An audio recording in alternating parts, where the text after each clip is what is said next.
Greetings to you, lovers of this great continent of Africa, children of the motherland. Hello, Africa. Hello, motherland. How are you guys doing today? Guys, I have a question that's been bothering me that I would like to discuss with you. And it's basically about leadership and mental health. The mental health of our leaders. Because nobody has ever really gotten to question that or even think of something like that. But when you look at the many things that are happening within the continent and the way they do happen, you ask yourself, are these men, mostly men, are these leaders are they truly in full capacity of their mental aptitude? Are they fully in control of most of the things they do and the actions that they take? Are they fully in control of the decisions they make? Guys, I'll explain that so that you understand where I'm coming from. And I'm going to cite examples while doing that. Let's start with a country like Cameroon. We heard that the president of Cameroon, Paul Biya, who is reported to be about 90 or 92 years old, is seeking another term after nearly 50 years in power, after over 40 years in power. He is 92 and is seeking another 8-year term, and that will bring him to 100 years old. According to records, he's been conducting elections and winning. So you now ask yourself, what would a 92-year-old man who's been in power for over 4 decades, what else is he looking for? And what again would he give his country, contribute to his country that he has not done in 40 years? Currently, he's said to be missing in action. Nobody knows where he is. Elections are going on, and they say there are lots of turmoil. A couple of weeks ago, it was reported that the daughter came out to urge Cameroonians not to vote for the father any longer. That will tell you how inordinate the man's actions have been, how his actions have remained over the years. What on earth would this man still give Cameroonians that he has not given them in 40 years that will make him continue to seek power even at that age? This is a man that has a medical condition that most of the time does not even know where he is. He wants to remain in power because to him it is his property. Cameroon belongs to him. So I now ask myself, what is it that will make a human being think that way? Look, he's not an oligarch. He is not. The country practices democracy. There's a rule of law. There's a constitution in the country which is not supposed to be determined by one man, but is managed to circumvent whatever the constitution of a country is and has turned it into his own weapon. Take a visit to Cameroon and see the state of a country after over 4 decades of one man's rule. What is it that make our leaders think in this fashion? It's very, very, very, very, very difficult for me to put a finger to. Hence, I needed to ask this question. Have we ever really given a thought to the fact that maybe our men do not have the requisite intellectual capacity to manage leadership effectively? Most of the time, every sin they commit is blamed on the colonial masters. Everything is blamed on the white man. I wanted to ask this and see what you guys think about it. What do you think about it? What will make one man choose 1 or 2 or 3 people the affairs of one or two or three people over the affairs of millions of fellow citizens? What will make a leader decide to loot the wealth of his country and dump overseas in foreign lands where he has no, I don't know, where he's not staying? He loots the wealth of a country, go and dump them overseas, and continues to live in his country where he continues to destroy.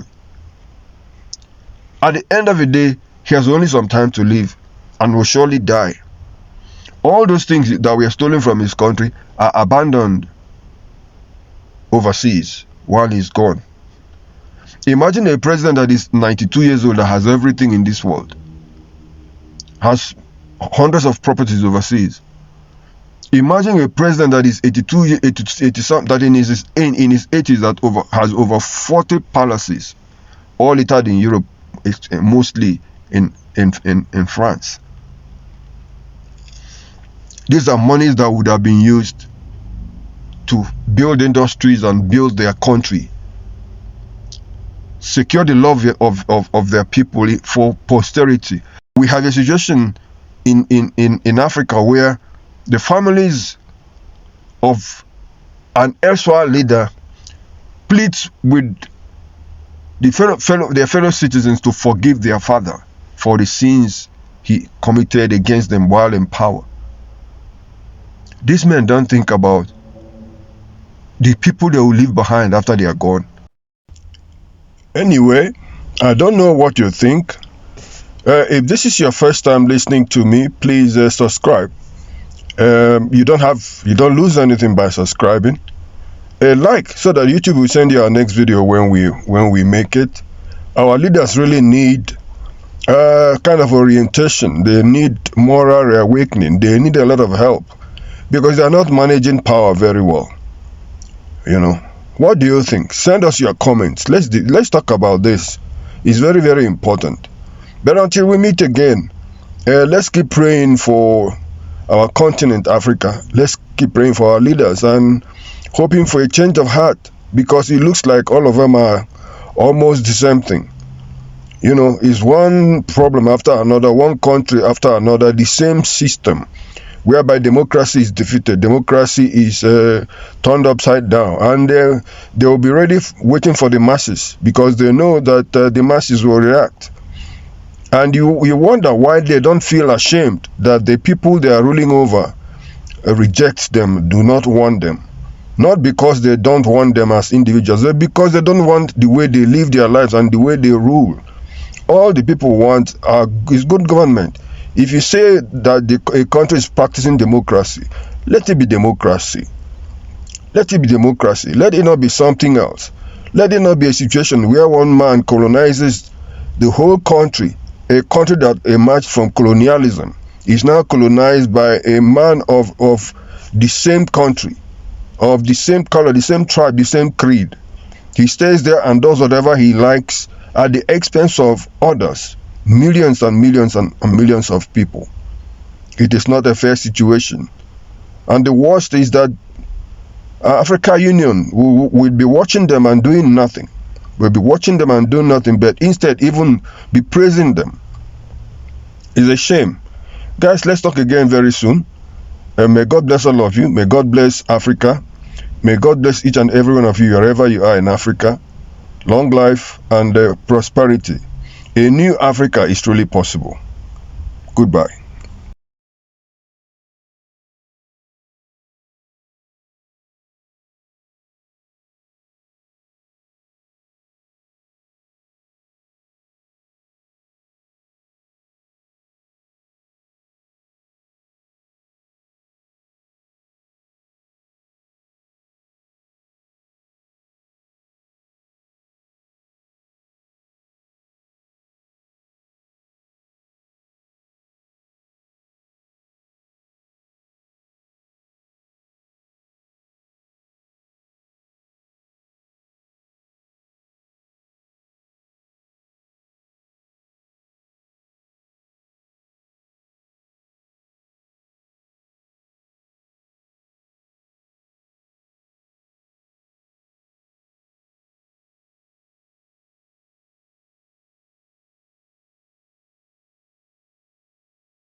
Many of them today, nobody remembers their families.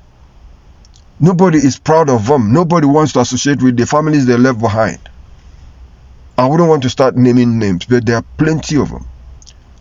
So that is my question. My question is, why are our leaders the way they are? And what do we need to do to begin to change that and find resolution for ourselves and our continent? Because I truly believe that a new Africa is really possible. Guys, if this is your first time listening to me, please subscribe to this platform. Like so that YouTube will send you our next content once it's produced. And comment so we discuss this issue. Let's help them. Maybe they have not realized what they're doing. Let's help them reach that reality.